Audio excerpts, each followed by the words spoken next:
Hi, baie welkom by vandag se bespreking van ons weeklikse les saam met SSL.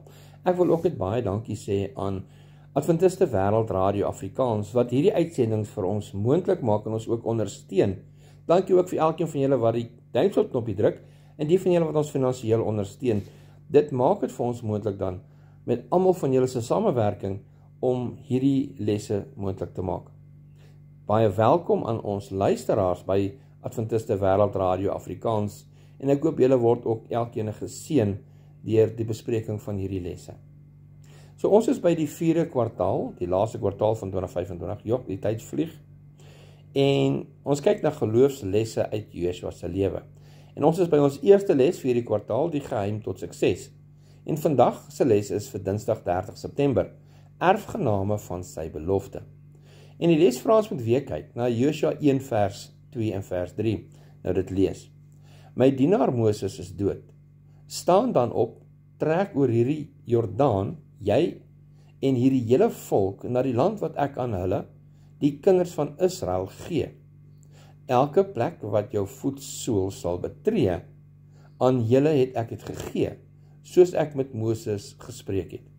So hier sien ons twee kante van dieselfde belofte. In vers 2 sê die Here ek gee. 'n proses, iets wat nog aan die gang is. In vers 3 sê hy, ek het gegee. Dis 'n profetiese voltooide tyd. Omdat God dit beloof het, is dit seker en reeds so goed soos gedoen. Maar wat beteken dit? Kanaan was nie die volk se prestasie nie. Dis nie iets wat hulle verdien het nie, omdat hulle goed was nie, maar dit was 'n geskenk van God af, want hy is die ware eienaar daarvan. So, dit was 'n belofte in proses. Hulle moes nog die land inneem, en dan 'n voltooide werklikheid in God se oë. Want sy beloftes is so seker dat dit reeds as 'n feit beskou kan word. Die belofte was nie net aan Joshua gemaak nie, let op, het word gesê aan julle, meervoud.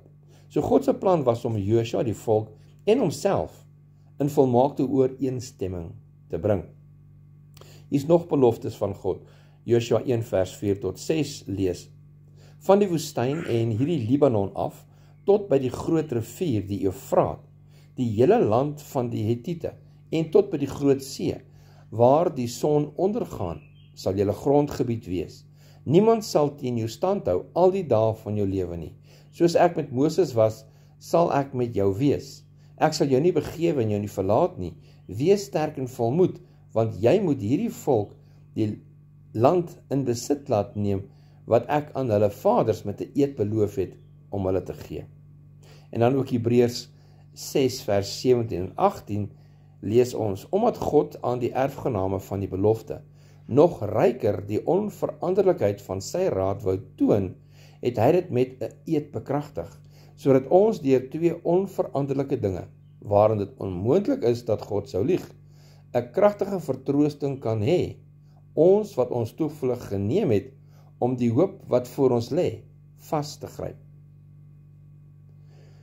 Eksodus 33 vers 14 tot 16 herinner ons dat Israel sonder God se teenwoordigheid net nog 'n volk sou wees. Jesus sê in Matteus 28 vers 20, kyk, ek is met julle al die dae tot aan die volëinding van die wêreld. So vir ons vandag beteken dit, God se beloftes is nie towerformules nie. Hulle kry krag uit God se teenwoordigheid.